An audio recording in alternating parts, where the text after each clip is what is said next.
Hello everyone, कैसे आप सभी। तो आज के इस वीडियो में हम टैली में बैंक स्टेटमेंट की एंट्री कैसे होनी है उसके बारे में बात करेंगे और उसको प्रैक्टिकल रूप में कैसे किया जाता है उसको देखेंगे। जैसे ये हमारा टैली का मेन स्क्रीन हो गया जिसको गेटवे ऑफ टैली कहते हैं। तो आजकल देखिए ज़्यादा से ज़्यादा ट्रांजेक्शन जो होते हैं बैंक अकाउंट के थ्रू होते हैं, चेक से होते हैं, बैंक से होते हैं। ठीक है, ऑनलाइन ट्रांजेक्शन यूपीआई वगैरह होते हैं। तो वो सब चीज़ें हमारे बैलेंस शीट में शो करती हैं या हमारी कंपनी पे इफ़ेक्ट करती हैं। जैसे बैलेंस शीट अगर हम खोलें तो यहाँ पे बैलेंस शीट है, बी उसका शॉर्टकट, आप बी प्रेस कर देंगे, ओपन हो जाएगा। ठीक है, अब देखिए यहाँ पे एसेट्स वाला हिस्सा है, दो हिस्से होते हैं बैलेंस शीट के, लायबिलिटी और एसेट्स। अब यहाँ पे देखिए, यहाँ पे बैंक अकाउंट है। ठीक, अब अगर इस बैंक अकाउंट में जितने भी ट्रांजेक्शन हुए हैं हमें यहाँ पे पोस्ट करना है, टैली में एंट्री करनी है, तो वो कैसे करना है इसको स्टेप बाय स्टेप समझते हैं। ठीक है, तो पहले एक बैंक स्टेटमेंट मैं आपको दिखाना चाहता हूँ जिससे आपको क्लियर होगा कि करना क्या है हमें। जैसे हमारे पास एक बैंक स्टेटमेंट है, इसको हमने ओपन किया, थोड़ा सा इसको छोटा करना है, इसमें आगे देखिए ये ऊपर बैंक की डिटेल्स दे रखी है। नीचे जब भी हम पासबुक वगैरह अपना प्रिंट आउट करते हैं या बैंक स्टेटमेंट अकाउंट का स्टेटमेंट निकलवाते हैं तो इस तरीके से डिटेल्स रहती है, किस डेट को ट्रांजेक्शन हुआ है, डिस्क्रिप्शन यानी विवरण, क्या चीज़ें हुई हैं, विड्रॉल मतलब पैसा निकला है ना, पैसा निकला है, डेबिट हुआ है, डिपॉजिट मतलब पैसा आया है यानी क्रेडिट हुआ है, और बैलेंस मतलब कि कितना बचा हुआ है। अब देखिए पहला ही ऑप्शन है इसमें, प्रीवियस बैलेंस। प्रीवियस बैलेंस को कैसे जोड़ेंगे हम बैंक अकाउंट में, जब भी हम लेज़र बनाने लगेंगे तो इतना अमाउंट 34,572 रुपये और 23 पैसे पहले से ही ऐड कर देंगे। ठीक है, तो इसको बनाएंगे कैसे, मान लीजिए HDFC बैंक है, हम टैली ऑन करेंगे, लेज़र बनाना है, क्या करते हैं, क्रिएट ऑप्शन पे आएंगे, देखिए यहाँ पे लेजर ऑप्शन है, लेज़र पे जाएंगे, जैसे HDFC बैंक। अब देखिए बैंक किस में रहता है, ग्रुपिंग आपको मालूम है, बैंक अकाउंट में होता है, तो बैंक अकाउंट यहाँ पे सेलेक्ट करेंगे। अब देखिए जैसे बैंक अकाउंट सेलेक्ट करेंगे है ना, अकाउंट होल्डर का नाम, उसके बाद अकाउंट जो भी अकाउंट नंबर होगा वो फिलअप करना है, IFSC code, Swift code, bank का नाम, ब्रांच का नाम, ये टोटल चीज़ें भरने के बाद हम इसको एक्सेप्ट करके जब आगे आते हैं यहाँ पे, तो देखिए यहाँ सबसे नीचे आपको ध्यान देना है, ओपनिंग बैलेंस दे रखा है।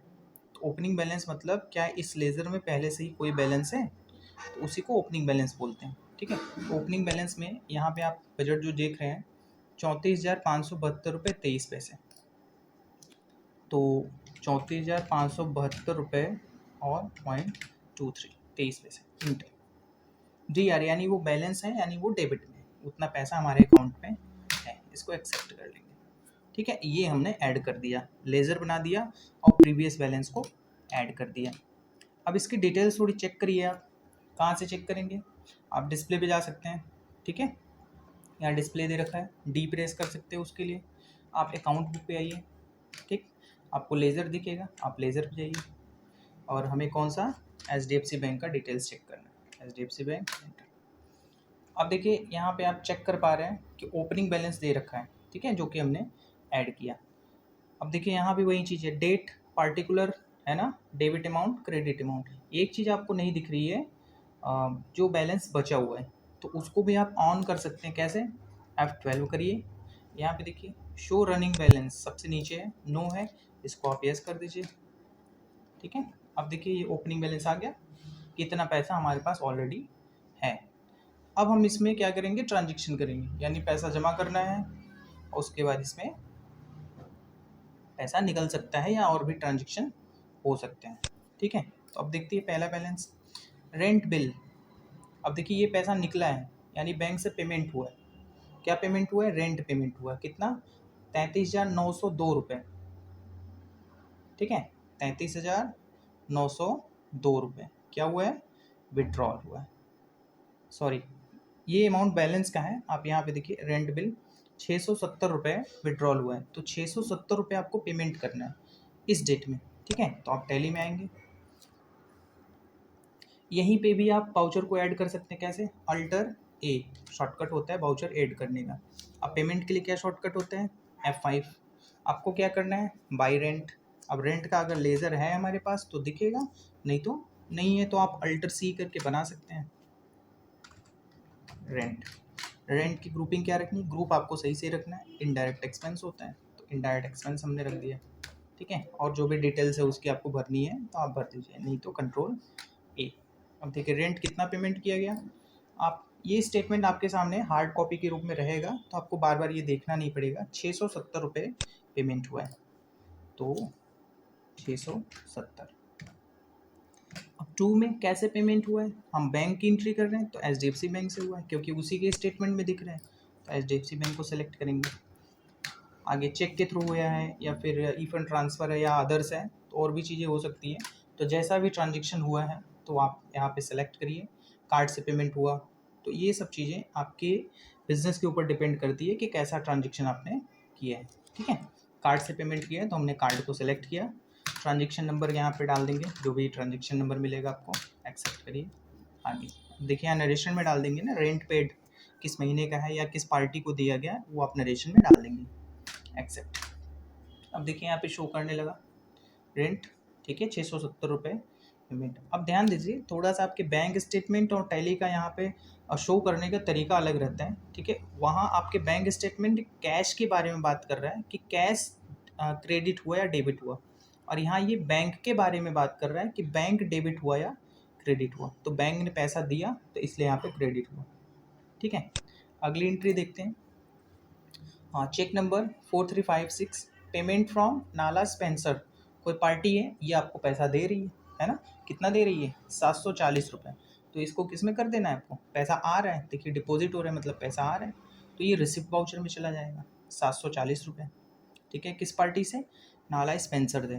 तो ये पार्टी कौन है, क्या है, ये आपकी कंपनी को मालूम रहेगा, यानी आपको मालूम रहेगा।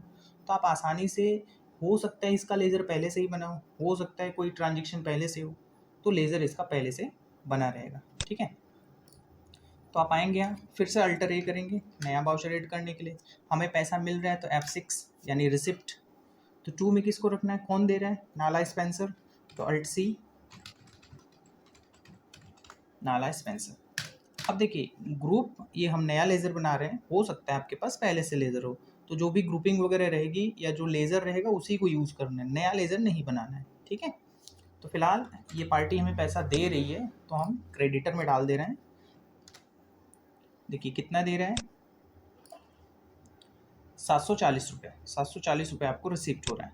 ठीक है, तो 740 ऑन अकाउंट मिल रहा है, तो ऑन अकाउंट ले लीजिए, इंटर। बाई कहाँ मिल रहा है, HDFC बैंक में, तो आप HDFC बैंक सेलेक्ट करिए, एक्सेप्ट। अब जिस तरीके का ट्रांजेक्शन है यहाँ पे आप भर सकते हैं, यहाँ पे नरेशन डाल दीजिए, इस पार्टी से क्यों पैसा मिल रहा है उसका रीज़न आप लिख सकते हैं, एक्सेप्ट। ये हो गया। देखिए 34,642 रुपये और 23 पैसे, मतलब बैलेंस में दिख रहा है, तो आप स्टेटमेंट में भी देख लीजिए 34,642 रुपये और 23 पैसे। अब देखिए यहाँ 2 चीज़ें और भी नीचे, इलेक्ट्रिक बिल, फ़ोन बिल, ये 2 चीज़ें पेमेंट की गई हैं। तो 2 चीज़ें जो पेमेंट की गई है वो पेमेंट में आएगी, तो 347 रुपये 85 पैसे और 75 रुपये 45 पैसे, ये 2 चीज़ें पेमेंट में है। ठीक है, तो इसको आपको करना है। तो पहले पहला करते हैं, इलेक्ट्रिक बिल 347 रुपये 85 पैसे। तो फिर से आपको अल्टर ए करना है, वाउचर ऐड करना है। ठीक है, F5 पेमेंट करना है। तो इलेक्ट्रिक बिल, अब देखिए इलेक्ट्रिक बिल यहाँ पे लेज़र नहीं है तो अल्ट C करना है आपको, इलेक्ट्रिक बिल। अगर इलेक्ट्रिक बिल ऑफिशियल है तो इनडायरेक्ट एक्सपेंस, अगर फैक्ट्री का है तो डायरेक्ट एक्सपेंस। ठीक है, हम फिलहाल यहाँ पे इसको डायरेक्ट एक्सपेंस रख रहे हैं, डायरेक्ट एक्सपेंस, कंट्रोल है। कितना पेमेंट हुआ है आप यहाँ पे चेक कर सकते हैं, 347 रुपये 85 पैसे। तो 347 रुपये और 85 पैसे कहाँ से पेमेंट हुआ, HDFC। ये नरेशन डाल देंगे किस महीने का पेमेंट हुआ ना, यहाँ पे कंट्रोल है। देखिए ये ऐड हो गया, 347 रुपये 85 पैसे ऐड हो गए। अगला ट्रांजेक्शन क्या है, फ़ोन बिल पेमेंट किया गया है, तो फ़ोन बिल भी आप पेमेंट में कर दीजिए जैसे इलेक्ट्रिक बिल हुआ। तो यहाँ पे देखिए डिपॉजिट हुआ है 7,245 रुपये पैसा डिपॉजिट हुआ है अकाउंट में। ठीक है, तो इसको करते हैं 7,245 रुपये का।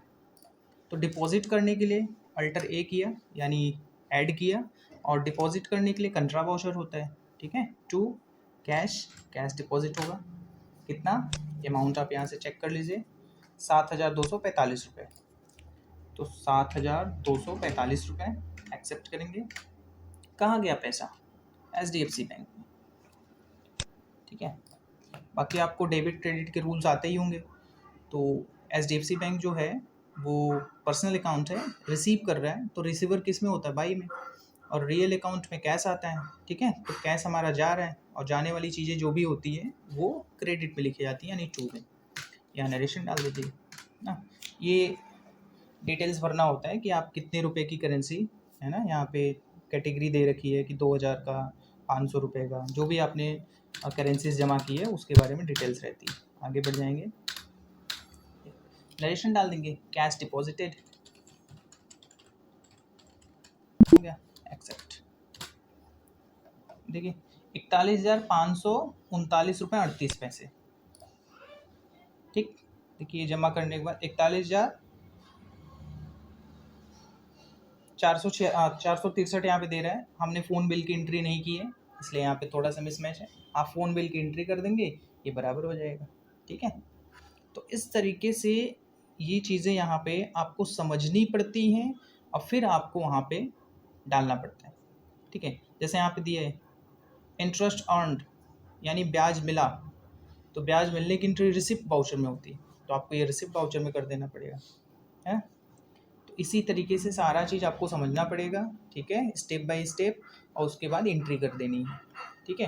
तो ये बैंक स्टेटमेंट था, ठीक है, और ये टैली में हमने एंट्री की। तो ओवरऑल ट्रांजेक्शन ऐसे ही होते हैं, बस आपको ये क्लियर होना चाहिए कि किसको पेमेंट किया गया, क्यों किया गया, ठीक है। और जब आप कंपनी में रहेंगे तो आपको ये चीज़ें क्लियर रहेगी कि ये पेमेंट किसका है, ठीक।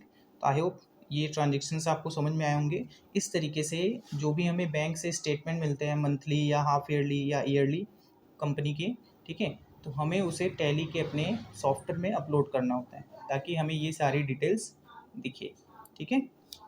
तो आज की वीडियो में इतना ही, आप इसकी प्रैक्टिस करके देख सकते हैं। Thank you.